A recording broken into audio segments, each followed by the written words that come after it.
Film शुरू होती है और एक औरत जख्मी हालत में दिखाई जाती है। वो किसी से डर के भाग रहे थे और यहीं पर हमें एक छोटी लड़की नजर आती है।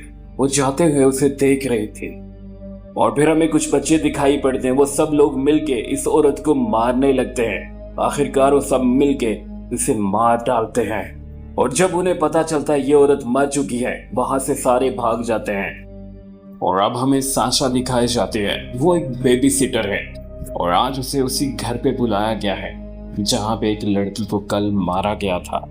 और अब हमें मार्को दिखाया जाता है। वो साशा का भाई है और उसे उसी घर में छोड़ने के लिए जाता है। और अब ये दोनों वहां पे पहुंच जाते हैं, मगर अब हमें पता चलता है साशा को पैसों की बहुत जरूरत है क्योंकि उसकी पढ़ाई नामुकम्मल है। इसीलिए वो साथ साथ काम करती है और साथ साथ पढ़ती है। और अब हमें पता चलता है ये घर मिस वैन का है। असल में उनके पास इतना वक्त नहीं कि वो अपने बच्चों को संभाल पाए। और अब मिस वैन उसे सारी चीजें बता देती हैं। और अब साशा भी उन्हें कहती है मैं पूरी कोशिश करूंगी आपको शिकायत का मौका ना मिले।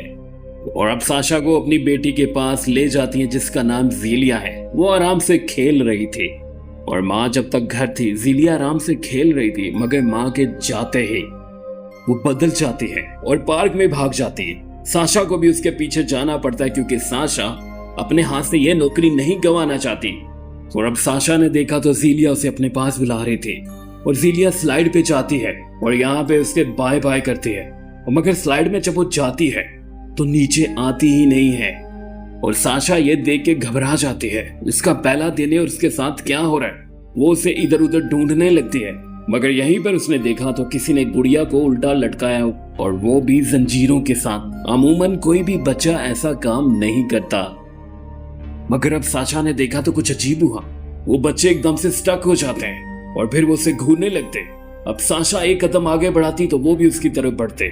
साशा समझ नहीं पा रही थी ये क्या हो रहा है। साशा पूरी तरह से घबरा चुकी थी और अब उसे डर लग रहा था, मगर ये बच्चे ऐसे कर रहे थे जैसे वो किसी और के कंट्रोल में हो। आखिर उन बच्चों को एक साथ कौन कंट्रोल कर रहा था। और फिर यहाँ पे वो खेलने लगते हैं जैसे कोई बात हुई ही नहीं थी। और अब बच्चे खेलने लगते हैं और साशा सुख का सांस लेती है, मगर उसे ज़ीलिया को ढूंढना होगा वरना वो अपनी नौकरी खो देगी। मगर जैसे वो घूम कर देखती है तो बच्चे फिर से एक ही जगह पे खड़े थे और कुछ बात कर रहे थे, मगर वो उसे समझ नहीं आती। मगर अगले ही लम्हे वो फिर से खेलने लगते हैं। मगर यहीं पर इसी घर की नौकरानी वो साशा का हाथ पकड़ती है और उसे कहती है यहाँ से भाग जाओ। मगर साशा जानती है उसे पैसों की कितनी जरूरत है और उसे ये नौकरी कितनी मुश्किल से मिली है, इसीलिए वो उस नौकरानी की बातों पे ध्यान नहीं देती। और अब ज़ैनी उसे मिल जाती है और साशा उसे लेकर घर जाती है, मगर नौकरानी एक बार फिर उसे कहती है, मगर साशा उसकी बात को फिर इग्नोर कर देती। और ज़ैनी को वो घर तो ले आती है, मगर उसकी कोई बात नहीं मानती। और फिर यहीं पर वो मार्को को कॉल करके सारी सूरत से आगाह करती है, मगर वो उस पर यकीन बिल्कुल भी नहीं करता। और अब साशा ज़ीली को नहाने के लिए कहती है, मगर ज़ीली उसकी बात नहीं मानती। और यहाँ पे ज़ीली का हाथ पकड़ती है, मगर ज़ीली उसे नीचे गिरा देती है। उसके अंदर इतनी ताकत आ चुकी थी। और अब ज़ीली के हाथ में रस्सी थी, वो साशा का गला घोटने लगती है। और यहाँ पे सभी बच्चे ज़ीली को एक गड़े में डालने वाले थे। वो गड़ा अजीब सा दिख रहा था और अब साशा जानती थी उसे कुछ करना होगा। और यहीं पर उसे कैंची मिल जाती है, वो साशा के चेहरे पे मारती है और यहाँ से भागने लगती है। मगर जैसे दरवाजे के पास जाती है, मगर यहीं पर ज़ीलिया की माँ आ जाती है। वो सब कुछ पहले से जानती थी। वो अपनी बेटी को कुछ भी नहीं कहती, मगर साशा अब सब कुछ जान चुकी है और वो यहाँ पे नहीं रुकती। वो यहाँ से भाग जाती है। और अब साशा बाहर जाने के बाद मार्को को कॉल करती है। मार्को भी इसी पार्क में था और अब साशा इन दोनों तक पहुंच जाती है। वो सारी बात इनको बताती है, मगर इनको यकीन नहीं आता। और अब इनके सामने बच्चों की स्लाइड जमीन के नीचे चली जाती है। ये लोग पूरी तरह से हैरान हो जाते हैं और अब जमीन पूरी तरह से हिलने लगती है। तभी मार्को का दोस्त एक जगह पे गिर जाता है और जमीन से सलाखें बाहर आने लगती और फिर एक लोहे की रॉड उसकी छाती के आर पार हो जाती है। वो मर जाता है। मगर अब मार्को अपने दोस्त को बचाने के लिए चाहता है। उसे कोई चीज इस गार के अंदर ले गई थी, ये अजीब सी दिख रही थी। मगर फिर यहीं पर मार्को ने देखा एक बच्ची जो पूरी तरह से शैतान के वश में थी और वो उसे नीचे खींचने लगती। मगर साशा मार्को को बचा लेती है और वो उसे बाहर निकाल लेती है। मगर जैसे ये दोनों बाहर आते हैं, साशा बच्चों के झूलों के पास खड़ी थी और फिर यहीं पर उसे बेड़ियों से जकड़ लिया जाता है और कोई चीज उसे उसी गार में ले जाती है। मगर अब वो गार दोनों तरफ से बंद हो चुकी थी। मार्को यहाँ पे चीखता है, चिल्लाता है, मगर वो कुछ नहीं कर पाता। और अब यहीं पे मारियो का पाँव भी जख्मी हो जाता है। वो बड़ी मुश्किल से गाड़ी में जाता है और अपने पाँव पे पट्टी बांधता है। मगर अब उसे जाना है उस नुकरानी के पास जिसके पास ये राज है, क्योंकि साशा ने मार्को को बता दिया था इस औरत के बारे में कि उसने मुझे मना किया है, और फिर इसीलिए मार्को जानता था। और अब मार्को उस औरत के पास पहुंच जाता है, मगर वो औरत पहले तो कोई बात नहीं मानती।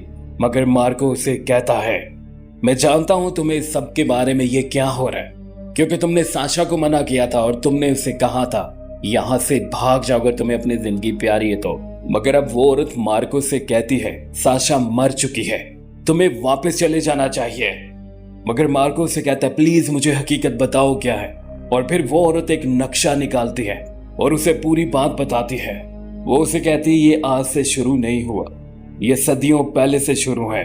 न जाने कितने लोगों को इसने मारा है। और फिर वो उसे बताती है, इस पार के नीचे उसका घर है और तुम्हें उसके घर में उतरना होगा, मगर ये काम बहुत जोखिम से भरा हुआ है। और फिर उसके बाद वो औरत उसे रास्ता बता देती है। यहाँ पानी के पूल के नीचे वो रास्ता है जिससे मार्को यहाँ से नीचे जाएगा। और अब ऐसा ही करता है, वो उस पुल को तोड़ देता है। फिर उसके बाद वो पानी खाल में चला जाता है और उसे रास्ता मिल जाता है। और जब मार्को नीचे जाता है तो नीचे का मंजर देखकर वो हैरान रह जाता है। यहाँ पे लोग जिंदा थे, मगर वो उसके वश में थे। वो नहीं जानते थे वो क्या कर रहे हैं। और यहीं पर एक लड़की उसे देख के घबरा के भाग जाती है, और कुछ लोग जो कि अपने वश में ही नहीं थे। और अब उसे यहाँ पे साशे दिख जाती है। वो जिंदा थी मगर अपने कंट्रोल में नहीं थी। मगर फिर यहीं पर मार्को उसे खाने के लिए मीठा देता है, क्योंकि साशे को मीठा बहुत पसंद था। मगर मार्को को नहीं पता था ये खाने के बाद क्या होगा। खाने के बाद वो बिल्कुल ठीक हो जाती है। और अब इसीलिए इन्हें पता चल जाता है इन चीजों को कैसे खत्म किया जाए, इन लोगों को कैसे ठीक किया जाए। और फिर वो इसीलिए जल्दी से यहाँ से भागते हैं और बाहर जाते हैं। और अब मार्को बस अपनी जान बचा के यहाँ से निकलना चाहता था। वो साशा को भी कहता है, जल्दी करो, हमें यहाँ से निकलना है। मगर साशा उसे मना करती है और कहती है, मैं इनका तोड़ किए बिना यहाँ से नहीं जाने वाली। और अब मार्को उस औरत के पास जाता है और उसे कहता है, हमें लोगों को ठीक करने का तरीका मिल चुका है। और अब यहीं पर वो बहुत सारे मीठे का पाउडर बना लेते हैं। मगर जैसे ये लोग बाहर जाते हैं, वो आत्मा कुछ और लोगों को अपने वश में करके इन्हें मारने के लिए भेज देती है। मगर अब साशे जैसे तैसे करके वो पाउडर वो उस गार में डाल देती है। और फिर उसके बाद हमें दिखाया जाता है वो सारे लोग जो थोड़ी देर पहले उस आत्मा के वश में थे, अब वो बिल्कुल ठीक हो चुके थे। और अब हमें पता चलता है इस नौकरानी की ये सहेली है, और बरसों पहले ही उस आत्मा ने इसे अपने वश में किया और अपने पास रख लिया। इसे जंजीरों में जकड़ के रखा हुआ था। मगर आज वो बरसों के बाद बाहर आई है और वापस अपनी यादों को याद कर रही है। और फिर उसके बाद ये लोग खुश थे क्योंकि इनकी जान बच चुकी थी और अब ये जाने वाले थे। और फिर यहाँ पे साशे जाते हुए भी मीठा खाती है। और फिर उसके बाद ये मूवी यहीं पे खत्म हो जाती है। फीडबैक में अपनी कीमती राय का इजहार जरूर कीजिएगा।